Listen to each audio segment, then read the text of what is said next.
Good morning friends. দেখো, কালকে রথ দেখতে গেছিলাম আমরা। রথ আর রথ দেখতে যাব না সেটা তো হতেই পারে না। রথ দেখতে গেছিলাম, পাঁপড় ভাজা খেয়ে তারপরে রথ দেখতে গেছি। ওই দেখো আমার বর রথ টানছে। ওর রথ না টেনে বাড়িতে আসতে ভালোই লাগে না। 3টে রথইও টেনেছে।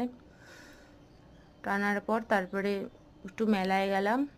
মেলায় গিয়ে ফটো তোলা হয়নি সেরকমভাবে। মেলায় গিয়ে ঘুগনি খেলাম, আইসক্রিম খেলাম। এগুলো আর তোমাদের দেখানো হয়নি। ওই যে আমার বর, দেখেছো?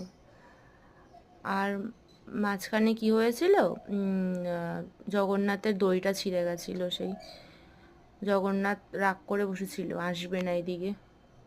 তারপরে তো সবাই ভাবছিল যে এরকম হচ্ছে কেন, খালি দড়ি বাজছে আর দড়ি ছিঁড়ে যাচ্ছে, দড়ি বাজছে আর দড়ি ছিঁড়ে যাচ্ছে। মাঝখানে আমি কটা ফটোও তুলে নিলাম, সেটাও তোমাদের দেখাচ্ছি। আর ওকে খালি বলছিলাম যে ফটো তুই কি তুলছিস, কালো কালো উঠছে, তুই আমাকে দে ফটো তুলতে। তুই ফটো তুলতে পারছিস না, এই দেখো ফটোগুলো, দেখেছো? আমি নিজে নিজে তুলছিলাম, এই জন্য ওকে তুলতে পারছিলাম না। এই যে লাস্টে জগন্নাথ আসতে চাইছিল না, জগন্নাথ আর। এইদিকে টাটা ফ্রেন্ডস।